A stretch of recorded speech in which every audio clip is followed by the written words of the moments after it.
Canada के प्रधानमंत्री Justin Trudeau का एक और झूठ बेनकाब हुआ है। भारत का मोस्ट वांटेड खालिस्तानी आतंकी अर्शदीप सिंह डाल्ला कनाडा में ही मौजूद है और इसके पुख्ता सबूत जी न्यूज के पास मौजूद है। जी न्यूज के हाथ कनाडा पुलिस की वो एफआईआर कॉपी लगी है जिसमें अर्श डल्ला पर फायरिंग का पूरा केस लिखा गया है।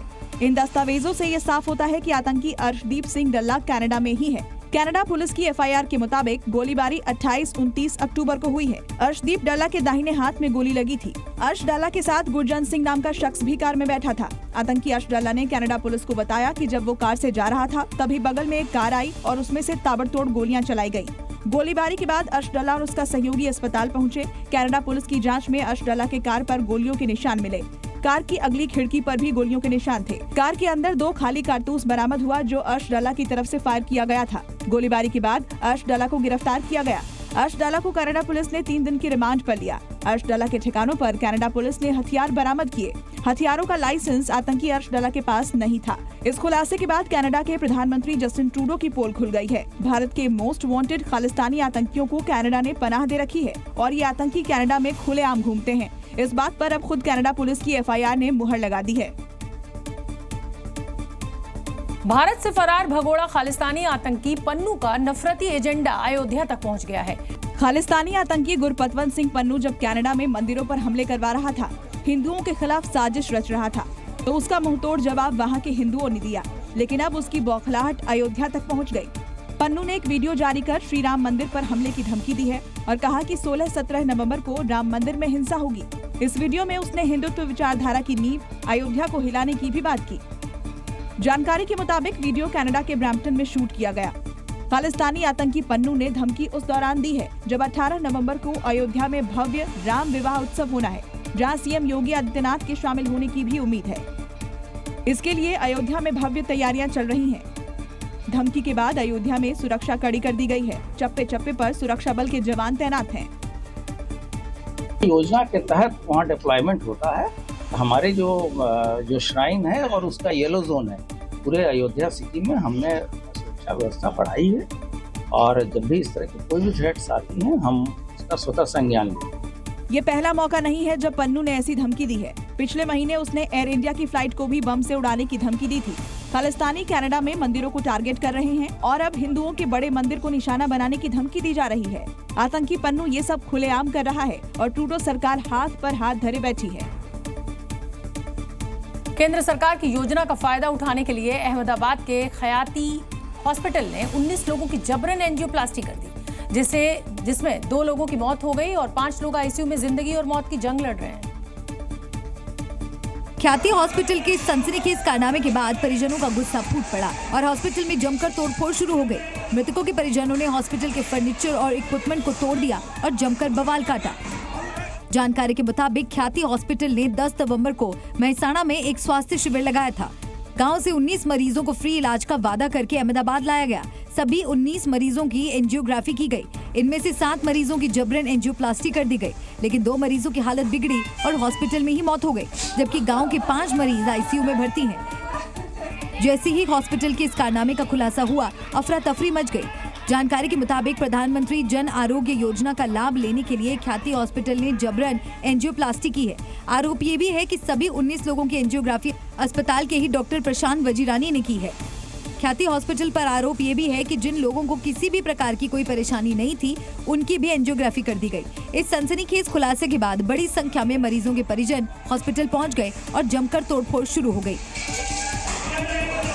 फिलहाल हॉस्पिटल के चेयरमैन और डायरेक्टर समेत सभी बड़े अफसर फरार हैं। मामले ने तूल पकड़ा तो अहमदाबाद जिला प्रशासन भी एक्टिव हुआ और जांच की जा रही है।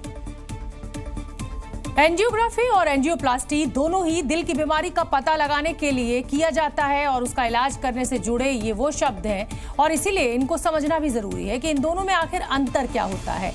हम आपको बता दें कि हार्ट में ब्लॉकेज की संभावना पर एंजियोग्राफी की सलाह दी जाती है।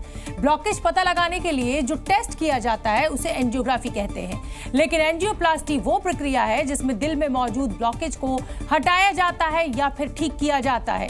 एंजियोप्लास्टी में जांच या फिर हम बताएं आपको कि जांच करने के बाद जांग या फिर हाथ की नसों से कैथेटर के साथ बारीक तार डाला जाता है और वेन्स या आर्टरी के ब्लॉकेज तक इसको ले जाया जाता है। जाता है। इसके बाद एक बारीक सा गुब्बारा तार के जरिए इस ब्लॉकेज तक ले जाया जाता है और इस प्रक्रिया से प्लाक फॉर्मेशन हटाया जाता है। ब्लड की सप्लाई को सामान्य किया जाता है।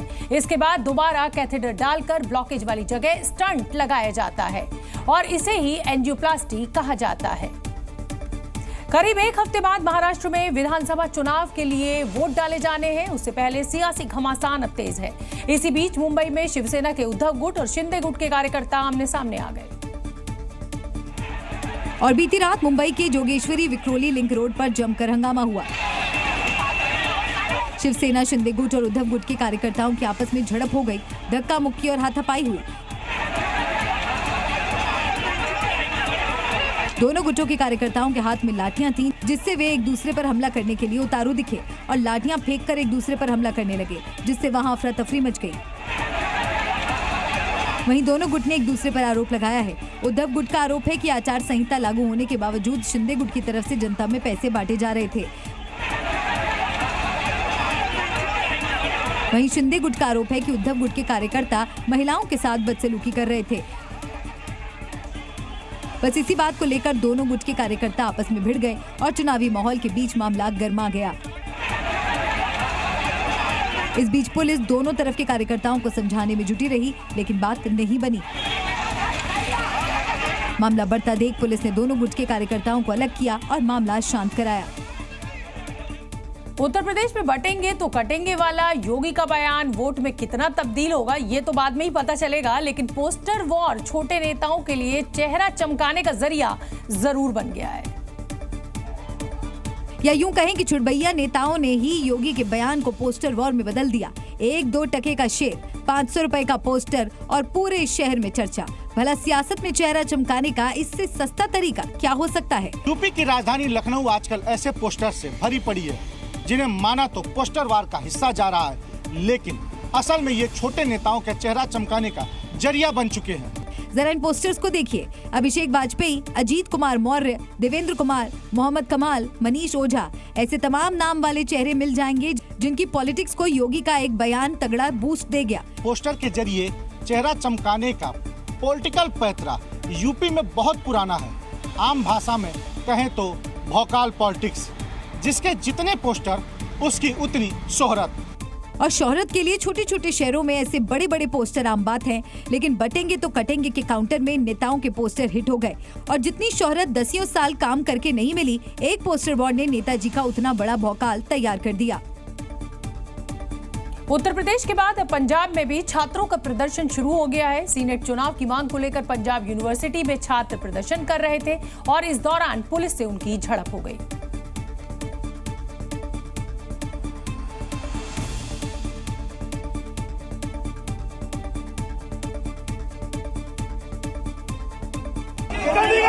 पंजाब यूनिवर्सिटी में उस वक्त माहौल गर्मा गया जब सीनेट चुनाव की मांग को लेकर संघर्ष कर रहे छात्रों और पुलिस के बीच धक्का मुक्की हो गई। भीड़ को काबू करने के लिए पुलिस ने लाठीचार्ज कर दिया, साथ ही कुछ छात्रों को हिरासत में ले लिया, जिसमें कई स्टूडेंट्स घायल हो गए। दरअसल सीनेट चुनाव की मांग को लेकर छात्र पिछले कुछ दिनों से प्रदर्शन कर रहे थे और स्टूडेंट्स ने वाइस चांसलर के ऑफिस को घेरने का प्लान बनाया था। स्टूडेंट्स इकट्ठा होकर वहां के लिए निकल पड़े थे, तभी बीच में उन्हें पुलिस ने रोक लिया। इस दौरान प्रदर्शनकारी छात्रों से पुलिस की झड़प हो गई तो पुलिस ने भी लाठीचार्ज कर दिया। पुलिस के इस एक्शन से छात्र और भड़क गए। स्टूडेंट्स को समझाने के लिए मौके पर डीएसडब्ल्यू पहुंच गए। उन्होंने छात्रों को कहा कि वो उनकी मीटिंग वाइस चांसलर से करवा देंगे, लेकिन प्रदर्शनकारी छात्र जिस जगह पर रोके गए थे वो वहीं पर मुलाकात चाहते थे, लेकिन वो वाइस चांसलर वहां नहीं आए। इसके बाद स्टूडेंट्स ने फिर से पूरे कैंपस का चक्कर लगाकर धरना स्थल तक पहुंच गए, साथ ही अपना संघर्ष फिर से शुरू कर दिया। उत्तर प्रदेश में मीट कारोबारियों के ठिकानों पर आयकर विभाग की रेड के बाद जो खुलासा हुआ वो बेहद चौंकाने वाला है। उच्च अधिकारियों की भेजी अपनी गोपनीय रिपोर्ट से आईटी विभाग ने देश की सुरक्षा को बड़ा खतरा बताया है। रिपोर्ट के मुताबिक मीट कंपनियों ने 1200 करोड़ रुपए कैश का हिसाब नहीं दिया।